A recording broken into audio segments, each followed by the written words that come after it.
우리가 살고 있는 사회에서 막말을 하는 사람들이 점점 더 많아지고 있습니다. 그 이유 중 하나는 그들이 최소한 솔직하다는 잘못된 인식이 퍼져 있기 때문입니다. 예를 들어 누군가가 당신의 발을 3개 밟았다고 생각해 보세요. 한 사람이 아이씨 하며 화를 내고 다른 사람은 괜찮습니다라고 말합니다. 어떤 사람이 더 솔직해 보이나요? 겉으로 보기엔 첫 번째 사람이 더 솔직해 보일 수 있지만 사실 두 번째 사람도 예의를 지키기 위해 감정을 숨긴 것일 뿐입니다. 첫 번째 사람처럼 솔직함을 무기삼아 막말을 서슴지 않는 사람들이 늘어나고 있는데 왜 이런 현상이 생기고 있는 걸까요? 과연 막말을 하는 사람들이 더 솔직한 걸까요? 오늘은 우리가 일상 속에서 종종 마주치는 선을 넘는 사람들에 대한 대처법에 대해 알려드리고자 합니다.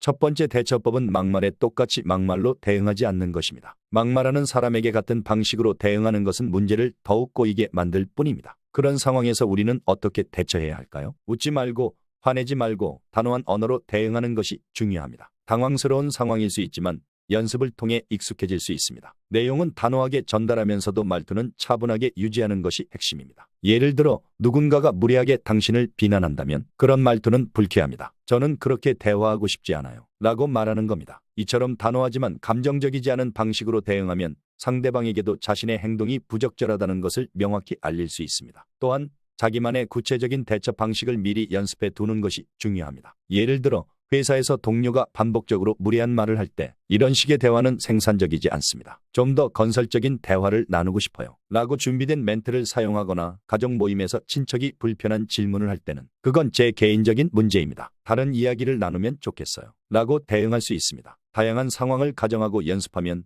실제로 비슷한 상황이 닥쳤을 때 당황하지 않고 대처할 수 있습니다. 평소에 자신만의 대처 방식을 연습하고 준비해 둔다면 막말을 하는 사람과의 대화에서도 흔들리지 않고 자신의 입장을 분명히 할 수 있을 것입니다. 두 번째 대처법은 목소리에 힘을 주는 것입니다. 이는 정확한 발음과 발성을 기본으로 합니다. 자신의 목소리를 명확하게 만드는 것이 첫 단계입니다. 그 다음으로 목소리에 힘을 싣기 위해서는 마음가짐이 중요합니다. 지금부터 내 목소리에 내 의지를 담겠다는 결심이 필요합니다. 한 친구가 대학교에서 발표를 할 때 일화를 들려준 적이 있습니다. 청중이 약 100명 정도 있었고 모두가 소란스러웠습니다. 친구는 단상에 올라가서 여러분 잠깐 집중해 주시겠어요? 라고 말했는데 그 순간 모든 사람들이 조용해졌습니다. 단순한 말이었지만 그 목소리에는 강력한 의지가 담겨 있었기 때문입니다. 좋은 발성은 그 의지를 전달하는 데 필수적입니다. 호흡량도 중요합니다. 호흡량이 크면 말을 할 때 훨씬 편안해집니다. 예를 들어 우리가 말할 때 사용하는 호흡량은 전체 호흡량의 일부에 불과합니다. 전체 호흡량이 늘어나면 쓸 수 있는 호흡의 범위가 넓어지기 때문에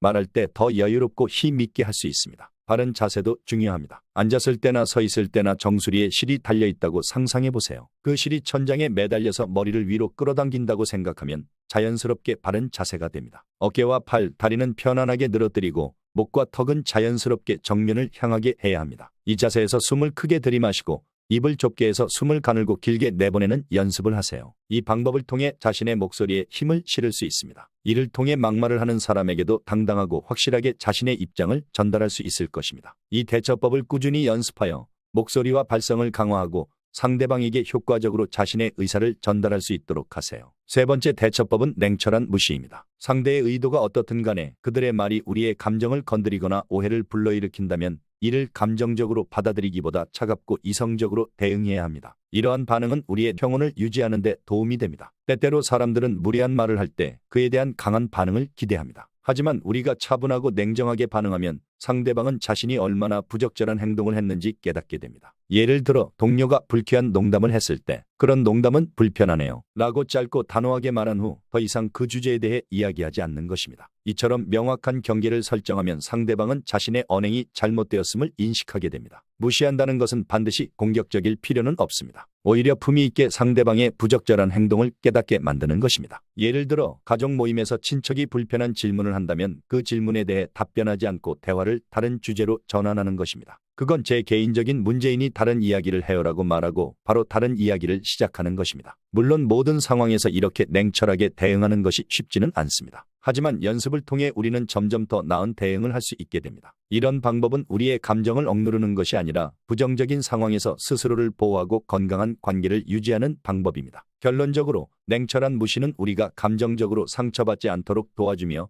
상대방에게도 그들의 행동이 부적절하다는 것을 알리는 효과적인 방법입니다. 이러한 대응 방식을 꾸준히 연습하고 실천하면 인간관계에서 더 큰 평온과 균형을 찾을 수 있을 것입니다. 마지막 대처법은 주어를 바꾸는 것입니다. 대화를 할 때 나를 주어로 삼기보다 당신을 주어로 사용하는 것이 효과적입니다. 이렇게 하면 상대방의 부적절한 행동에 주의를 집중시킬 수 있습니다. 우리는 종종 다른 사람들의 부적절한 언행 때문에 스트레스를 받습니다. 이런 상황에서 당신의 행동이 나를 불쾌하게 합니다. 라고 말하는 대신 그런 행동은 본인에게도 해가 될 겁니다. 와 같이 말하는 것이 더 효과적입니다. 이 방법은 상대방의 행동이 잘못되었음을 강조하면서도 그 잘못된 행동이 계속되도록 부추기지 않습니다. 또 다른 예로 직장에서 동료가 무례한 말을 했을 때 저는 그런 말을 좋아하지 않아요라고 하는 대신 그런 말은 당신의 평판을 좋지 않게 만들 수 있습니다. 라고 말하는 것입니다. 이렇게 하면 상대방은 자신의 행동이 부적절하다는 것을 깨닫게 되고 그로 인해 자신의 평판이 나빠질 수 있다는 점을 인식하게 됩니다. 이 대처법은 상대방에게 직접적으로 경고를 주는 동시에 그들의 행동이 미치는 영향을 명확히 인식하게 만듭니다. 주어를 바꾸는 간단한 방법을 통해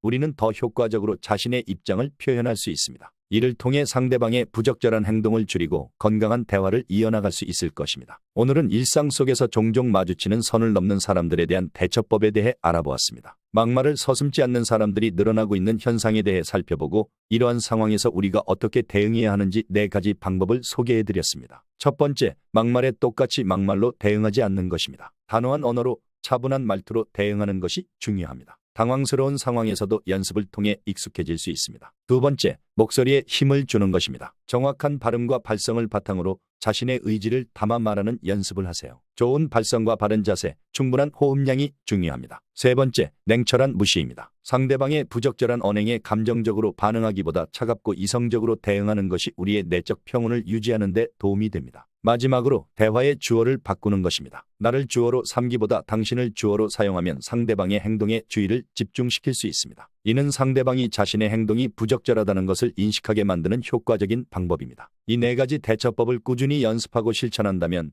선을 넘는 사람들과의 대화에서도 흔들리지 않고 당당하게 자신의 입장을 지킬 수 있을 것입니다. 인간관계에서 더 큰 평온과 균형을 찾을 수 있도록 노력해보세요. 오늘도 시청해 주셔서 감사합니다. 도움이 되셨다면 좋아요와 구독, 알림 설정 부탁드립니다. 다음 영상에서 또 유익한 내용으로 찾아뵙겠습니다. 감사합니다.